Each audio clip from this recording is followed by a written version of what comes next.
Welcome back, everybody, to the Dynamic Decisions podcast, where good conversations lead to good decisions. I am your host, Teasha Cable. I am CEO of C Model Data, and today we have a special guest who is making waves in the world of digital strategy. I want you to welcome Charlotte Lucas. She's the head of strategy and operations at Scoreplay.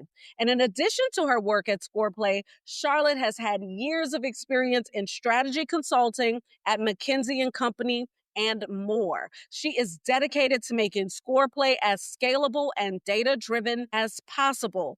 Scoreplay is a startup headquartered in New York City that offers digital and media asset management for sports organizations, helping them unleash the power of their media content. Charlotte, welcome to the show. Tell us more about Scoreplay and the work that you're doing there. I love the intro. Thank you so much for having me. Pleasure to be here. So what does Scoreplay do? To be fair, I'm going to hit the 1-year anniversary very soon. So it's exciting. Scoreplay is a software that sports organizations, so think, NFL team, NBA, federation itself, or the league. It could be a tournament as well, a PGA. I'm just naming a few, but it's one that those teams, leagues, federations can use so that all their media content, so anything, the game, the locker room discussions, the press day with the players, the training, all of that content that is getting produced, there's more and more of it. Well, you have it all in one place, and then you can use AI to find it more easily. So I can say, I want a goal from Alex Morgan in September, and I can get all the shots from it, and then you can distribute it to your partners. And so it's really a way to optimize the workflows of all the media marketing departments in those organizations, and then help them monetize it better and use it better. So it's quite exciting of a project in a very cool space. Really, really cool. Okay, so just jumping right in to talk about decision making. Tell me a little bit about the decisions that one is making when they're actually choosing Score. Probably a lot. I think there's a mix of, so the way we like to think about it is there are a lot of existing tools that kind of do what we're doing, but it's a bunch of different tools. So one department will say, I really need this tool to do this thing. So I have this existing tool. And then another department says, well, I have this tool to I basically have all this tool where I have my archive. One person's like, well, I need this tool to distribute it to the athlete. One person's like, well, I use Dropbox with my partners and they hate me because it's really slow. But anyway, and so I think it's tricky because you kind of need to take a step back across departments and say, is there a tool that could centralize everything?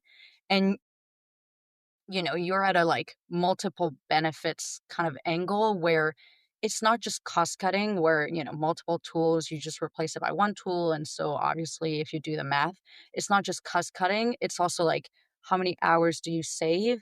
How much do people love their job better? Because if you're the social media person, instead of spending hours going through data and being like, nope, that's the wrong footage. Nope, that's the wrong one again. You're just have it immediately and you just focus on your work, which is partly what you like to do, creating the actual post. So there's a mix of all the efficiency, which I think falls into the bucket of cost. But then there's also how can I really enhance my revenue? How can I get better content? And so we have, it's in Europe, but we have a league. And what they do is they just use Scoreplay as a way to get so much more content all together on the platform from all the clubs in the league. And so it's not just costs at this point and efficiency, but it gets really into the revenue, creating more, having a better product. Because then, if you're a sports organization, you're really offering to broadcasters all the content you produce. And you're here's so much more than what I had a year ago when it was just two of my photographers. I'm exaggerating. But so I think it's a mix of all those decisions and all those elements, which is tricky because I don't know a lot of organizations where you have one person that has the whole view. Okay. So my question though is staying kind of right where we were in sports, is there in the sports area, is there a particular set of decisions that get made around aligning digital strategies with organizational goals? So in general, this happens, but what are the nuanced things in the sports arena where this is super important to make sure that those strategies that you're going to deploy digitally are super aligned with your goals?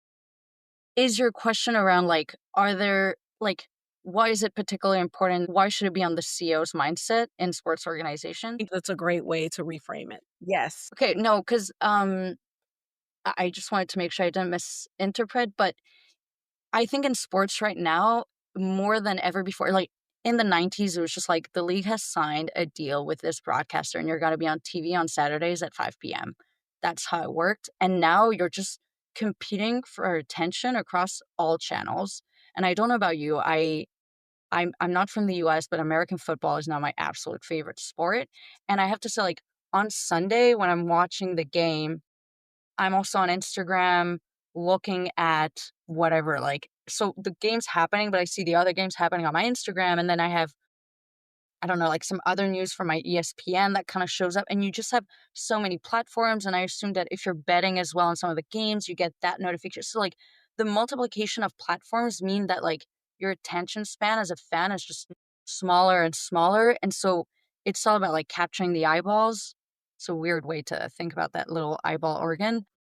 But you get the point that, like, digital in the end becomes, I think if you're a CEO today of, and I don't want to put words in their mouth, but I think you're really wondering, how do I get my content in front of people? Because my content will drive them to spend money. It's a very transactional goal in the end. Now, if you put on your management consulting hat a little bit, stay kind of in this same space, put on your management consulting hat. What are some of the assessments that you might come out with for that same CEO? So this is the issue, right? I need to get in front of multiple eyeballs, but I need to grab their attention because attention is running low around here these days. There's so much to compete. What are maybe a few of the first things that you would assess and then maybe tell them to do? The same CEO that you're talking to, thinking about from a decision forward lens, the things that they have to decide. I think there's obviously a lot of I think you just want to get the data, right? Of, like, as of today, who's watching us and through what, like, what are our different channels through which our content is posted? So I think, you're looking at, like, your channel mix and the effect of each of those channels. You're looking at the content mix that you have and what's actually working. Like, do people really care about this type of stuff? Not necessarily. I assume you would want, yeah, it's a mix of, like, all the traction you can understand. And I know this data is, like, extremely tricky but then it's like interlinking it, because you're like, all right, I'm putting this content out, as much data as I can get on each of them, I can understand. But then it's like, which, besides the pure, like, impressions, engagement, it's like, which of those are, like, actually bringing you people to come to your games, actually buying your merch, actually, like, watching more and more of those, and, like, eating your content on all areas, so that if you have a YouTube channel, it's also creating revenue through that and kind of making those linkages. So to me, it's like, baseline is like data. I think it's a bit easier if everything's centralized as well. I'm obviously pushing Scoreplay, but I would start with the data, because once you have the data, it's easier to make a decision, or, like, have a hypothesis. Yeah. Yeah. So based on that, okay, let's stay here with the data because I like data. I love, you don't know this because you don't know me that well, but data's my thing. I love data. I like it So too. if you have to list like maybe top three metrics that you might want to correspond and correlate. And I like this idea of focusing on the channel mix, the content mix. Like these are good areas. What are some of the metrics, the measurable ones? I know that there's often the stuff we can't find a value for, but the ones that you can, what are some of the top for you? At the expense of sounding a bit too simple, I think it's a mix of impressions and engagement. And by impressions, like, it can take very different metrics and forms, because, your broadcaster is going to tell you these are the viewers we had on your game, etc. But, like, you have it across social media, you have it across your own website, your own platform, but it's just like, how many people do you actually get? And the engagement is a bit more like, how does it actually make people, like, act on it? Like, do they actually work with it? I assume those are because you said trackable, which I think is I guess, where my brain's, like, focused on. I'm curious if you if you have others in mind. I don't in your industry. So one thing is I would say if I'm interested in figuring out what are some of the key metrics that I might track in order to understand whether or not we have the right channel mix and content mix, I guess I'm looking at the number of people that are engaged in each particular channel. So I'm with you there. Check. That makes a lot of sense. I'd love to learn more about how you actually utilize the impressions metric. Like what does the impressions metric actually tell you? Because that's the next thing. So when we're thinking about decision making, right, we don't want metrics just for the sake of a metric. The engagement one I completely understand because that will be even in any base SaaS application, anything I need to understand engagement. Impressions, though, is going to mean something different, just specifically related to your digital strategy. So tell us more about why impressions is on that list for you. I kind of see it as almost your like mm, baseline effect. Let's say even if you have someone and they're not that engaged, but technically they still saw something, because we're really talking about sometimes you just see something for a fraction of a second.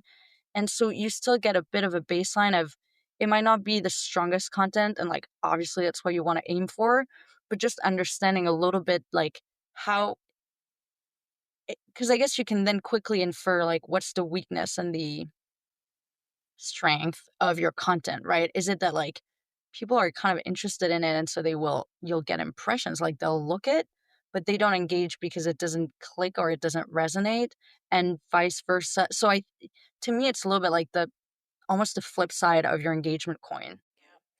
Now that you're saying it, I agree because then the next thing you're going to do is decide, do we keep doing this or not? Like, do we keep with this particular a piece of content, this message, this ad, do we keep Yeah. doing this or do we take this one off? And the number of impressions could be a very early indicator for you of whether or Yeah. not this is going to deliver any result on the back end. So that And totally makes sense. it's very, because I think you think sports organizations are like, oh, it's sports organizations, like it's a fairly niche segment, but they're all so different, because if you're a team, depending on how the league is structured, etc., like you might not own that much media content.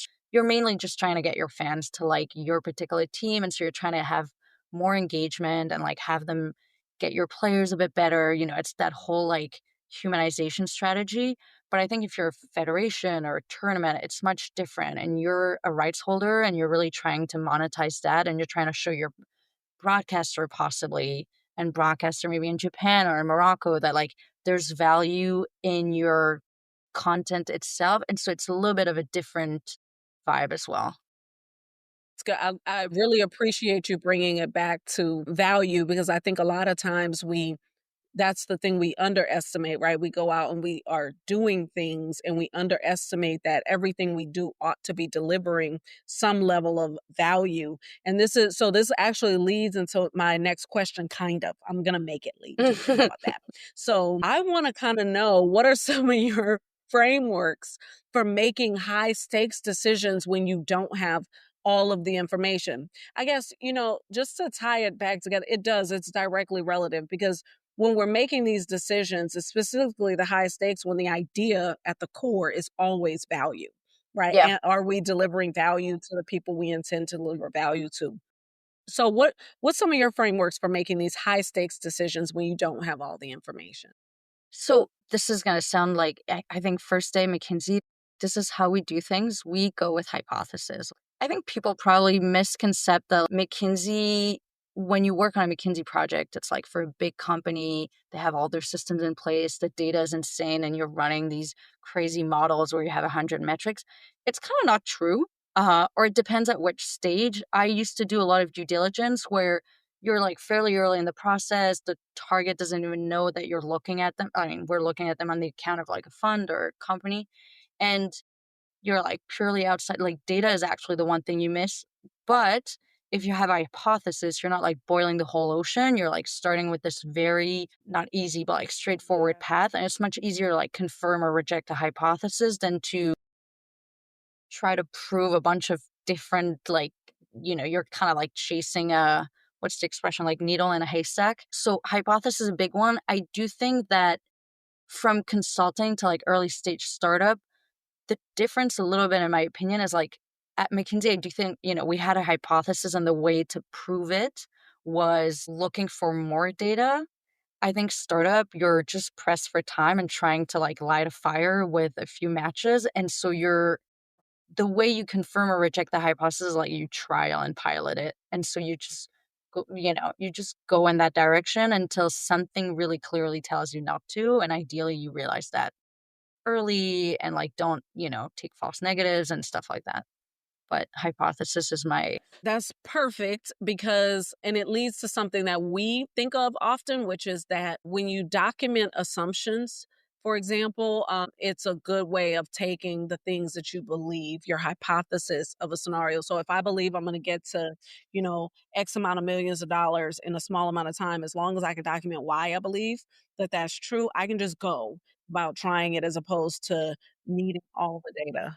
the like what you have to believe, which I think I always write and you get a HTB, like favorite framework of just, you think that's the right path. All right. Like, do you agree that all those conditions are met? And it's a way easier way than to say, these are the pros and these are the cons. And obviously the pros of those are the cons of the other. And so it's a pretty efficient tool in my opinion. Oh, I got one though. How do you get your team to align around a hypothesis? Is that something that you guys do? Yes, very often. I think what's tricky a little bit is when you communicate a hypothesis that people misinterpret it for a final decision and vice versa. So you have to be very clear on, this is like a day one hypothesis that we're still testing. But I think people prefer transparency. And so if you're pursuing something and going in that direction, I think it's easier to say, listen, like, that's the path today, and if it changes, we'll let you know, and it might change, and it probably will change. And I think, I mean, I hope at Scoreplay that people think that they're very aware of what's happening, but I hope that sometimes they understand that, like, because they say, but 2 months ago you said something different, and it's like, yeah, but Mhm. we're still testing waters. I think to me that's really what's the tricky part in communicating it, but I think we should. So, my next question is really all about how do you track outcomes related to your major decisions? So, once you've decided something, how do you actually go about tracking where you are with that and whether or not that decision is leading to the outcomes that you've ultimately in search of? Yeah, it's a broad question because almost it depends what type of decisions, but in general, I do think we try more and more to collect data. When you make a decision, you're saying, we made the decision in the hope that this will happen. The this in question should have a few metrics tied to it. And sometimes the metrics they're going to be qualitative, or we're going to know from the start that like over a 3 months period, which is the timeline that we set ourselves, we won't have more than a gut feeling about it, but at least be very clear on like what are the metrics that you hope to change. And I think the timeline that you give yourself, because oftentimes it's like we took this decision, we didn't see any change over 3 months, so we kept doing it. But it's like, yeah, but you should, if you had set yourself 3 months, you should have stuck to it unless you had good reasons not to. Anyway, I feel like I'm weaving a little bit, but I think the point being, you kind of set yourself a few metrics. Ideally, you try to collect the data around it because you took that decision to do so. And so then you can like look back. I think it takes a bit of rigor sometimes to, you make a decision, you build something, go back, check what you have. Obviously, there's a few like, I think OKRs are pretty helpful in that sense because most decisions translate into some sort of objective and results that you hope to achieve. And they're Mhm. quarterly. And so they give you kind of that structure and momentum. Otherwise, it's a bit more on the fly. But I think all of our main decisions at Scoreplay go through that framework. Let me just say shout out to the word rigor. Rigor is the word of the day. So, everyone listening, get your rigor on. Yeah. So rigor word of the day. And you guys are fans of the OKRs process. So it's going to be something, whether it's OKRs or KRs. I mean, there's a number of these frameworks out in the world. There's going to be something that sort of ties and enables you to have accountability for the goals that you set and whether or not the things you're deciding to do are actually achieving them. So that's really good. So let's switch gears a little bit here and talk a little bit about in startups where we know we move super fast in startup environments and we know that there's often people coming in and out of the organization, how do you actually hold on to institutional knowledge? How do you make sure that it's preserved in fast-paced environments? I love this question because I think it's a huge challenge. And so you're really throwing so many like spaghettis at the wall, which is my favorite metaphor, even though I've never done it in real life. But you throw so many things at the wall, hoping that at least one sticks. And so it's a mix of like, you have tools in place, right? So CRM is an obvious example of everything sales related should be in the CRM, everything revenue related. And so you're kind of trying, in order to have your tools collect as much info, you're really trying to build it around the workflow and make sure you capture like all the info I need is now on this like one workflow that my sales people use. Um, anyway, so there's the tools. Obviously, we have a mix of like CRM is kind of an obvious one. We have a lot of like recording tools, all that jazz that like kind of just does it for us and trying to be as AI enabled as we can on here. The second piece is obviously forced documentation. I think some people are better at it than others. Some people like to document because it helps like structure their thinking. Some people absolutely hate it. So there's a bit of like, can the people who are good at it force the other ones and like try to use AI as well to sometimes I'm just like to my co-founder's teacher, I'm just like, just do a voice note to GPT and just send me the transcript. I don't care. Like just put your brain on something. I think the last portion is like enablement, having kind of those open conversation sessions. We're remote too, which I don't think helps the issue, but in a way it Yeah. kind of does because you're remote. So you're pushing, a lot of knowledge that could be exchanged in front of a coffee in a normal like physical office. Here it's kind of exchanged over Slack or it's exchanged over a call, which you're recording. So in the end, maybe it helps with that documentation. It just creates a lot of fluff to go search through. But with AI, that's kind of an easier task, I think. So anyway, I'd say tools and processes and chasing people. That's my final answer. And she's sticking to it. That's good. Exactly. Ta-da. Okay, so now we're going to have a little bit of fun, and we're Okay. actually going to figure out what percentage of a set of personas is your decision making style. So I'm going to ask you some questions. This is all about like a new digital strategy, and I'm going to ask you the questions, and you're going to tell me what percentage you are of that style. I'll tell you what the Mhm. style is, and then we'll go from there. So I'll start by asking the questions. There are 4 questions. So keep that in mind. You only get 100%, by the way, Yeah, right? I So you figured. only get to get up to 100%. Okay. Oh, there's a new digital feature for Scoreplay.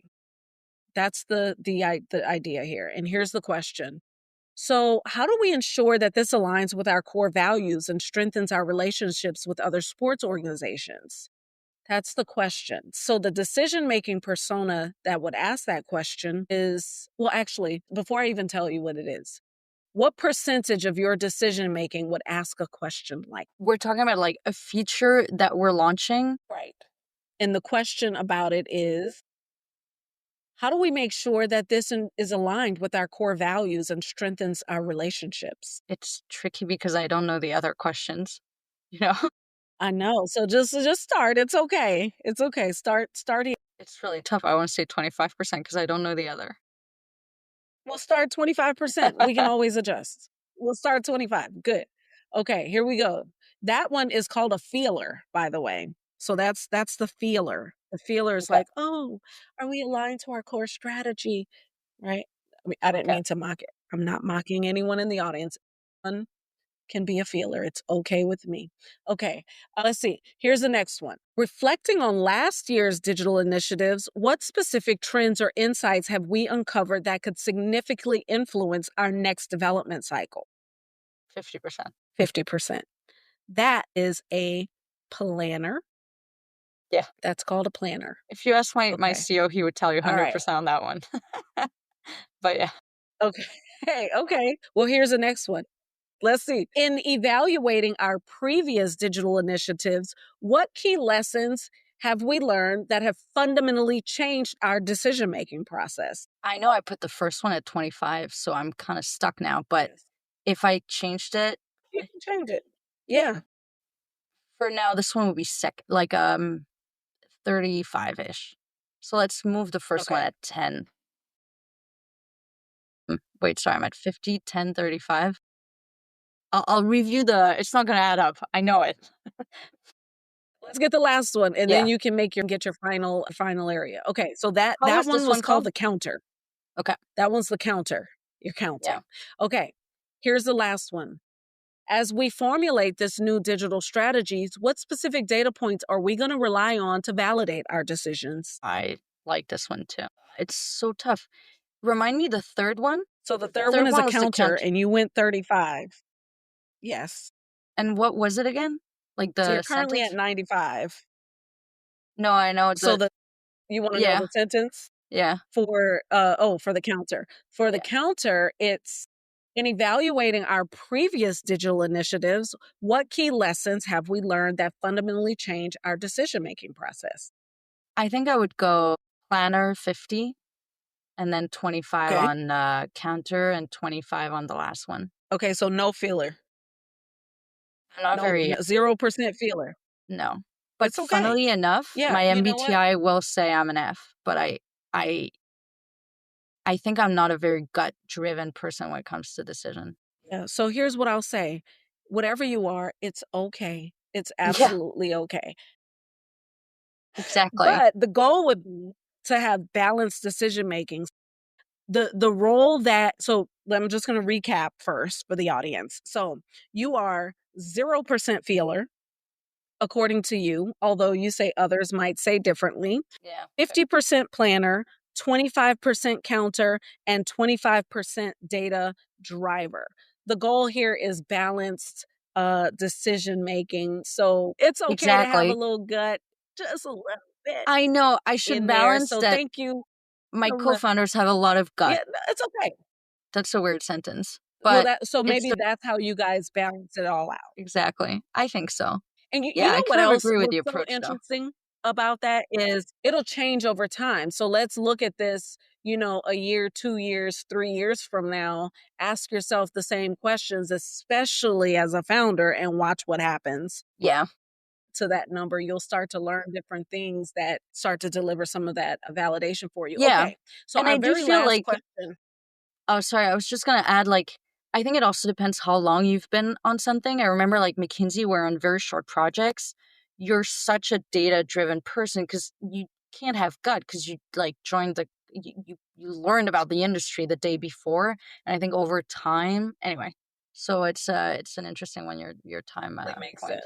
Okay, so my last question for you. No, time is everything. I know I keep saying, no, my last question, but timing is everything. So I think it's another very important factor in answering that question. So when I have you back in a year or so from now, we'll see where you land and then we'll just kind of keep track and data. So my last question for you has to do with in your industry, there are things going on right now, right? What's the top decision that you believe that leaders in your industry will be making in the next 3 months? In And it's just your belief, your thoughts. in my industry, as in, like, Scoreplay's industry, not Scoreplay's customers. Yeah, so your customers who Scoreplays customers. Yeah. Gotcha. So that's yeah. I mean, I think it's continuing to be, how do I retain people's attention, Mhm. capture and retain people's attention, especially those Gen Zs. They're different. No, I'm joking. Listen, I think you're absolutely right. I think retention across the board is a big challenge in your industry. Retaining attention specifically makes a ton of sense to me. And I can't even sit here in this moment and think about how one would tell somebody to retain attention. You have any strategies or thoughts to offer? Yeah, I would really is on your media content. No, I'm going to move to self speech, but no, jokes aside, yeah, I would really focus on your media content and making sure you can, like, basically put it in front of the right person at the right moment so that you do get their attention. And for that, I think you really need a good media infrastructure. May I suggest Scoreplay? Yeah. Matter of fact, tell everybody where to reach you, where to find you, where to learn more about you and your company, Scoreplay.